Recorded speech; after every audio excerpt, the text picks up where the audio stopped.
Wajah semen beton itu adalah wajah paling telanjang dari rejim pembangunan infrastruktur yang terang-terangan dianut menjadi ujung tombak dari sistem pembangunan kapitalisme brutal di akhir abad ini. Dan kita tahu juga bahwa semen sudah dibuktikan dengan berbagai macam penelitian lingkungan hidup, termasuk berbagai macam analisis dampak lingkungan yang dilakukan di berbagai negara di dunia, bahwa itu mengandung juga gas beracun. Dia kalau sedang ditambang itu akan menghancurkan tanah-tanah, akan mencemarkan air kehidupan rakyat, akan menghancurkan energi yang bertebaran di udara ini menjadi energi yang kotor, yang justru menjadi racun ketika setiap kali kita menarik nafas. Dan pabrik semen itu dibangun secara besar-besaran di wilayah Pegunungan Kendeng, Jawa Tengah. Maka sebenarnya tidak membutuhkan kecerdasan dasar seperti apapun untuk bisa memahami mengapa warga sederhana, kaum bersahaja, saudara-saudara kita, para petani dari Pegunungan Kendeng ini melakukan aksi demo yang sangat menusuk hati kita semua, yaitu dengan memasung mensemen kakinya sendiri. Dan ini sudah dilakukan untuk kedua kalinya. Saudara-saudara, tindakan ini adalah satu tindakan ketegaran moral rakyat Indonesia. Mengapa kita diam saja?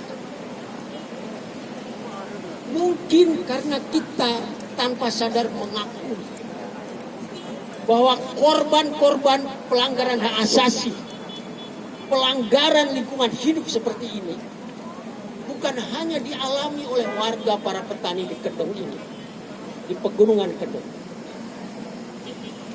Beberapa tahun yang lalu saya pernah ditawari untuk bekerja di Papua,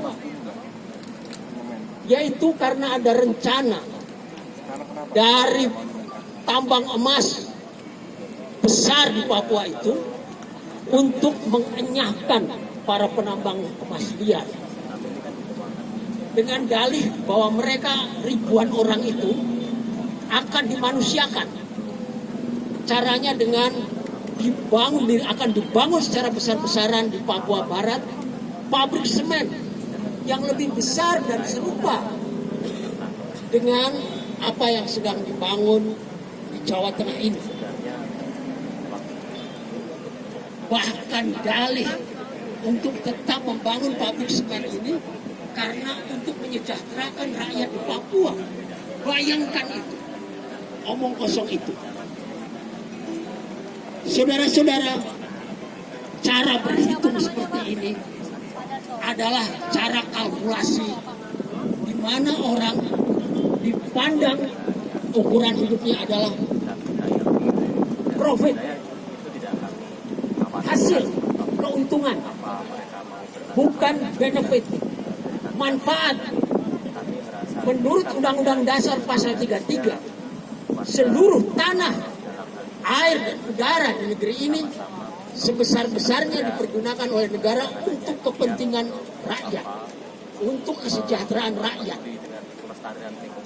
Tapi mengapa sistem pembangunan yang besar, yang selalu ingin melihat the big picture, yang selalu ingin melihat demi kepentingan umum katanya, tetapi mengenyahkan warga seperti saudara-saudara kita dari Pegunungan Kendeng ini, para petani ini, sebagai bukan bagian dari kepentingan umum, bukan warga negara.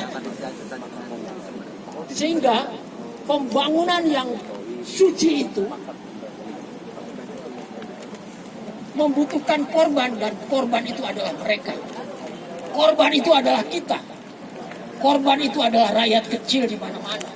Di Papua juga, di Sumatera, di Nusa Tenggara Barat, semuanya akan menjadi korban yang sama. Ini kita belum berbicara betapa rakyat yang sederhana ini sangat hormat pada kaidah-kaidah. Betapa rakyat yang sederhana ini sangat menyadari pentingnya social order, pentingnya ketaatan hukum, pentingnya harmonisasi dalam kehidupan. Tapi justru ketika mereka sudah berusaha meneliti dirinya sendiri, apakah saya melanggar hukum atau tidak, melawan aturan dan etika atau tidak, dan mereka menggugat di peradilan karena menyadari hak-haknya atas tanah, hak-haknya atas ruang, hak-haknya atas air, hak-haknya atas udara di lingkungan hidup mereka. Ruang di pedesaan, di pegunungan itu akan dicerabut, direbut, dan dihancurkan dengan bahasa yang modern, seakan-akan dimanusiawikan, disejahterakan dengan tolok ukur sistem pembangunan yang neo-developmentalis itu. Tapi nyatanya mereka semua akan dienyahkan. Saya yakin sahabat-sahabat kami, para pemimpin di negeri ini, terutama yang saya hormati Bapak Presiden Joko Widodo, sangat menyadari ini. Bahkan saya bermimpi seandainya seorang Mahatma Gandhi hadir di negeri ini sebagai guru bangsa yang akan mengajarkan semangat Swadesi, berdiri di atas kaki sendiri di dalam pembangunan, menggunakan seluruh keswadayaan hidup warga negaranya sendiri, menghargai suara, keterlibatan, termasuk juga menghargai aspirasi rakyatnya sendiri.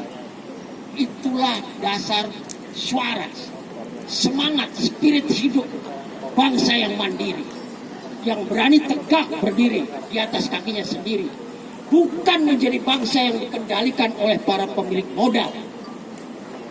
Jangan hanya karena sudah terlanjur menerima sekian triliun untuk pendirian semen, entah di bawah BUMN atau perusahaan swasta asing sekalipun, kalau kemudian itu dengan menggilas aspirasi rakyat, dengan mengorbankan rakyatnya sendiri, apakah ini sistem pembangunan yang berdasarkan Swadesi, berani berdiri di atas kakinya sendiri? Kami sangat percaya pada hati nurani Bapak Presiden dan kawan-kawan yang sedang memerintah ini. Saudara-saudara, pada para wali bumi, para petani ini, kita ungkapkan rasa solidaritas kita. Kita bersama Bunda Bumi ikut bernyanyi.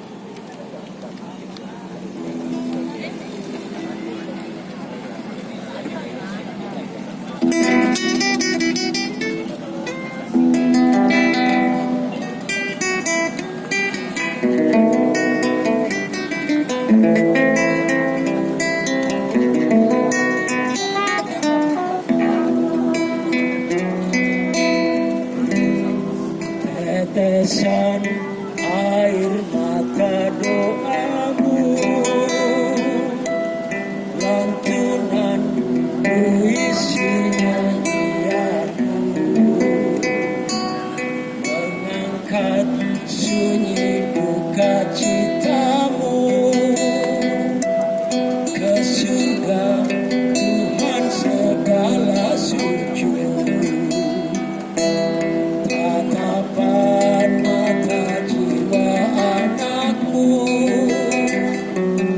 benar